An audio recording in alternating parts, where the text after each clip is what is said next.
పేరు మార్పు కోసం ఎంతో ఒత్తిడి చేసిన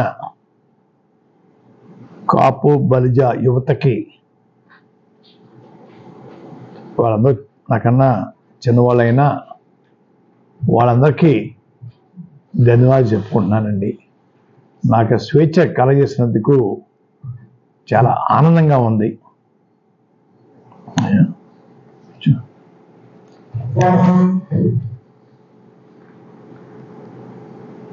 గతంలో జగన్ గారి పాలనలో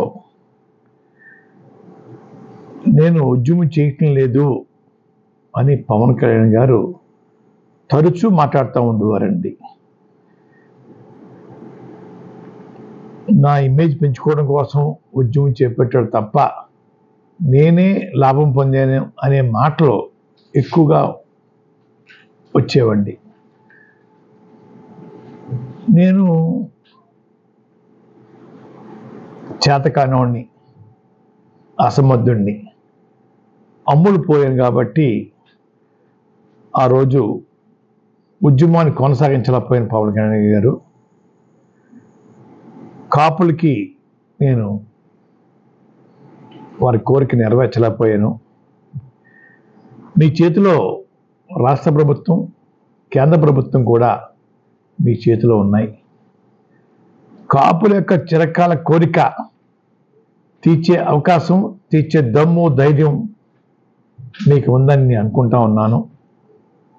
ఆ దిశగా మీరు తలుచుకుంటే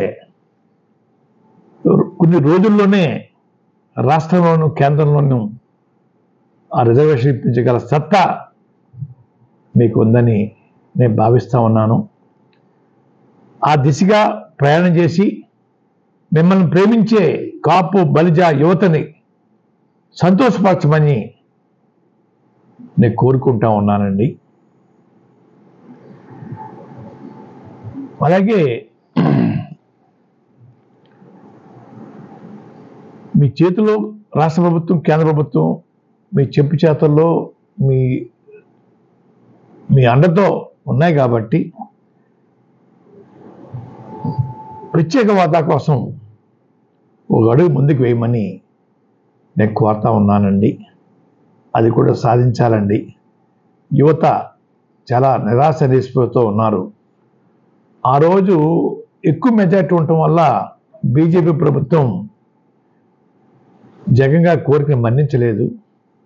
ఈరోజు మెజార్టీ తగ్గింది కాబట్టి మీ ప్రభుత్వం యొక్క అండతో కేంద్ర ప్రభుత్వం నడిచే పరిస్థితి వచ్చింది కాబట్టి మీ మాటకి చాలా విలువిస్తారు కాబట్టి ప్రత్యేక హోదా కార్యక్రమం మీద కూడా దృష్టి పెట్టమని, మరొకటి విశాఖ స్టీల్ ప్లాంట్ కోసం ఎందరో బలిదానం చేశారండి. ఎందరో, కొన్ని తెలిసి, కొన్ని తెలియక, కొంచెం బయటకు వచ్చినాయి, కొన్ని బయట రాని ఉన్నాయండి. అలాగే చాలామంది ఆ రోజు గౌరవ శాసనసభ్యులు ఆ స్టీల్ ప్లాంట్ సాధన కోసం పదవులు త్యాగం చేశారండి.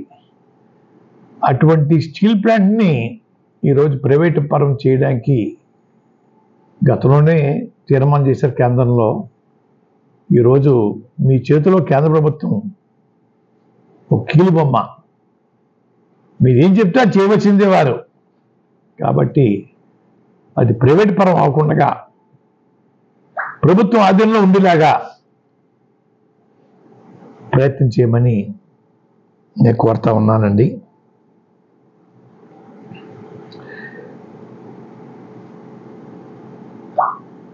గతంలో ఎన్టీ రామారావు ముఖ్యమంత్రి అయిన తర్వాత అండి సినిమాలో నటించడం పూర్తిగా మానేశారండి. అది చట్టం ఒప్పుకోక అన్నది నాకు తెలియదు కానీ రూల్స్ పూర్తిగా మానేశారండి. ఆయన తర్వాత ఒక సినిమాలో నటించవలసి వస్తే కేంద్ర ప్రభుత్వ పర్మిషను, సుప్రీంకోర్టు పర్మిషను తీసుకుని ఒక సినిమాలో నటించారండి. మీరు కూడా పవన్ గారు వారి బాటలో పూర్తిగా సినిమా రంగాన్ని వదిలేసేసి ప్రజాసేవకి మీ జీవితాన్ని అంకితం చేయండి. ముఖ్యంగా కాపు యువత, బలిజ యువత వారికి సేవ చేయండి. ఇంక సినిమా రంగం పూర్తిగా వదులుకుంటే మంచిదని నా భావన అండి. అక్కడ ఇక్కడ 2 కాళ్ళు వేయటం కష్టము.